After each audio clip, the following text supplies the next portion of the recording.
sikap dasar pemotretan. Capaian pembelajaran. Capaian pembelajaran dalam kegiatan belajar KB2 yaitu mahasiswa menguasai sikap dasar pemotretan. Subcapaian pembelajaran. Setelah mempelajari modul ini, mahasiswa diharapkan menjelaskan sikap dasar dalam pemotretan, kemudian menjelaskan pengambilan sudut dalam pemotretan, dan yang terakhir yaitu menjelaskan langkah-langkah persiapan pemotretan.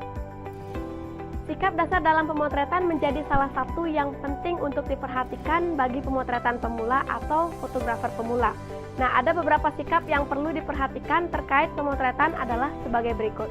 Yang pertama, cara memegang kamera, kemudian pengambilan sudut kamera, dan yang ketiga, langkah persiapan pemotretan. Cara memegang kamera, posisi membidik. Nah, posisi berdiri. Kaki kiri diposisikan lebih maju dibandingkan kaki kanan. Posisi tangan dapat memegang kamera secara horizontal atau vertikal menurut format foto yang diambil. Kemudian yang kedua, posisi jongkok. Pada posisi ini, salah satu kaki berlutut di tanah atau lantai, sedangkan yang lainnya ditekuk untuk membuat sandaran bagi siku tangan yang memegang kamera. Posisi tiarap. Nah, posisi ini seperti seseorang yang sedang menembak dengan kedua siku bersandar pada tanah, sehingga kestabilan kamera yang menempel pada kening terjaga dengan baik. Nah, pada saat pengambilan gambar, tahanlah nafas pada saat melepas rana, sehingga tidak terjadi guncangan pada saat pengambilan gambar. Pengambilan sudut kamera. Seorang fotografer harus mengetahui istilah-istilah dalam pengambilan daerah pemotretan. Nah, pemahaman akan istilah ini sangat penting jika ingin memotret berdasarkan pesanan atau menerjemahkan bahasa visual pada naskah slide. Nah, berikut ini bahasa pengambilan gambar yang mencakup daerah fokus pemotretan dari subjek foto. Yang pertama, ditinjau dari jarak fokus pengambilan foto. Very long shoot atau extreme shoot atau bisa disebut dengan ELS adalah suatu jenis pengambilan gambar dari jarak yang cukup jauh hingga seluruh pemandangan tampak jelas dengan segala perbandingannya. Misalnya, jika kita ingin memotret orang sedang menaiki kuda, maka dalam frame bidik objek atau frame bidik objek utama beserta latar belakangnya terlihat jelas dengan dimensi dan perbandingan yang alami. Long shoot atau LS atau full shoot atau bisa disebut dengan FS adalah pengambilan objek utama secara keseluruhan dari jarak jauh namun tidak sejauh ELS. Nah, misalnya jika kita ingin memotret orang, maka orang itu harus tampak secara keseluruhan dari kepala sampai ke kaki. Medium long shoot atau MLS adalah suatu jenis pengambilan gambar dari lutut ke atas.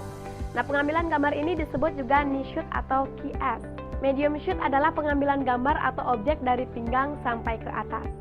Close up atau MCU atau chest shoot atau bow shoot adalah pengambilan gambar yang menampakkan kepala, bahu dan bagian atas dada orang hingga memenuhi bingkai atau frame gambar.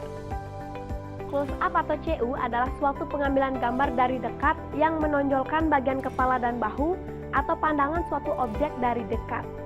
Extreme close up atau ECU adalah pengambilan gambar sebesar mungkin pada bagian yang menjadi pusat perhatian. Nah, misalnya menampakkan gambar yang fokusnya hanya mata, mulut, telinga, dan sebagainya. Big close up atau BCU adalah pengambilan gambar pada daerah kepala untuk menunjukkan sifat-sifat yang tercermin atau dengan kata lain, kita ingin menonjolkan karakter objek. Nah, kemudian yang kedua, ditinjau dari jumlah subjek yang difoto. One shoot adalah pengambilan gambar yang hanya menampilkan satu benda saja. Kemudian two shoot adalah pengambilan gambar yang menampakkan dua benda. Dan yang terakhir, three shoot adalah pengambilan gambar yang menampakkan tiga benda. Nah, yang ketiga ditinjau dari sudut kamera. Berikut ini 3 arah kamera atau kamera angle yang biasa dipakai pada saat memotret. Yang pertama, bird eye view. Arah kamera dengan perumpamaan pandangan burung yang sedang terbang di angkasa dan melihat ke arah darat. Nah, pengambilan gambar dengan sudut ini mengesankan benda atau subjek di bawahnya terlihat kecil. Nah, untuk memotret pengemis paling tepat menggunakan teknik ini karena akan memberikan kesan merendahkan. Nah, yang kedua, eye level view. Arah kamera yang diatur sejajar dengan arah pandangan mata subjek, tidak dari atas dan tidak dari bawah. Teknik ini akan memberikan kesan yang statis biasa saja. Nah, yang ketiga disebut dengan low level view. Cara pengambilan foto ini biasa disebut juga frog eye view. Sudut kamera didapat dengan cara jongkok atau kamera mendongak ke atas. Nah, kesan yang ditimbulkan adalah sesuatu yang besar, agung, dan mewah, seperti potret gedung bertingkat atau rumah yang mewah. Nah, bisa juga untuk memotret pejabat atau direktur dengan sedikit mendongakkan kamera ke atas. Nah, di sini ada 7 langkah persiapan pemotretan. Yang pertama, mempersiapkan peralatan dengan cermat, kemudian memilih objek, menentukan komposisi dan latar belakang, menajamkan objek atau gambar yang bisa disebut dengan focusing, memilih kecepatan rana, memilih bukaan diafragma, dan yang terakhir, memperhitungkan waktu yang tepat dalam pengambilan momen.